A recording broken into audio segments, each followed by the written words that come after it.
As a teenager, I used to hate going to school.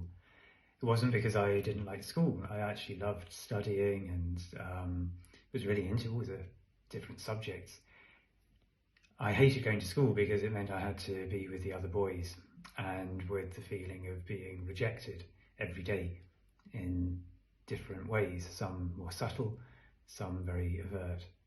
The worst 2 days of the week were when I had sport, and there was literally a night crying before going into school the next day to play sport. I would cry myself to sleep. Why? Because I would be rejected, and I was no good at sport. I was certainly no good at football. Cricket I was even worse at, and rugby, let's not even go there with rugby. This feeling of being rejected was underlined by the fact that the boys then made it very clear they didn't like me, and they didn't like me because, as they made it very clear, I was gay. And there was that feeling of being rejected for something that I didn't even understand myself. I didn't really even understand what being gay meant, but I knew the way they told me that I was gay, that it wasn't a good thing. This is known as minority stress. Those microaggressions that come from the surrounding culture in which we find ourselves a minority, being told you're wrong, you're not wanted, you're rejected. The impact of minority stress is as harmful as growing up in a war zone. This is not my assumption, this is actually how it's referred to in the literature. The impact of minority stress is that we exhibit symptoms of complex PTSD, where there's no single traumatic incident, but there's a series of incremental microaggressions and rejections, moments of feeling other, of being rejected. And complex PTSD gives rise to symptoms of anxiety, inability to trust, difficulty forming relationships, a desire to self-medicate, to escape from the uncomfortable, anxious experiences and emotions. And so we may turn to substances to try and remove the painful emotions. So how do we heal from this? Well, we heal from it by coming together, by sharing our stories, by being heard, by being seen, by recognizing that I'm not alone.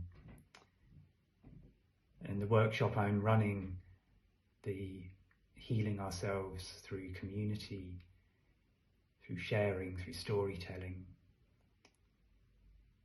This workshop is a very powerful place in which you can share and open just as much as you feel comfortable to do.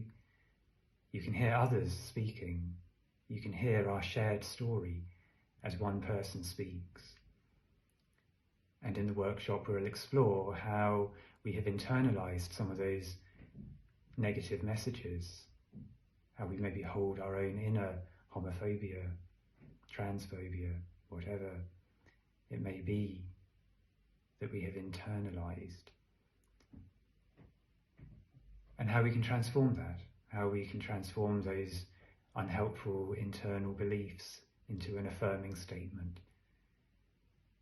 We then finish with an inner child visualization where we bring our inner child exactly the message he, she, they needed to hear.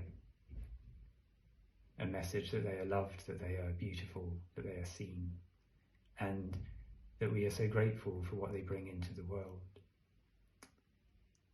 So if you're interested in that, it'd be great to see you at the workshop.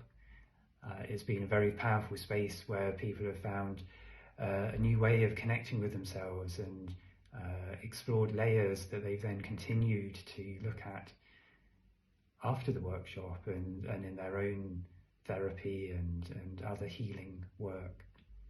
So I know this will be a powerful place for bringing about healing, and it will be really great to share that space with you.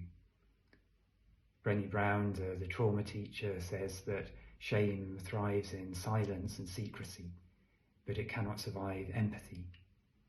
And so what we're creating is a space in which there is an empathetic hearing of whatever it is we wish to share. And we listen with empathy to the others as they speak.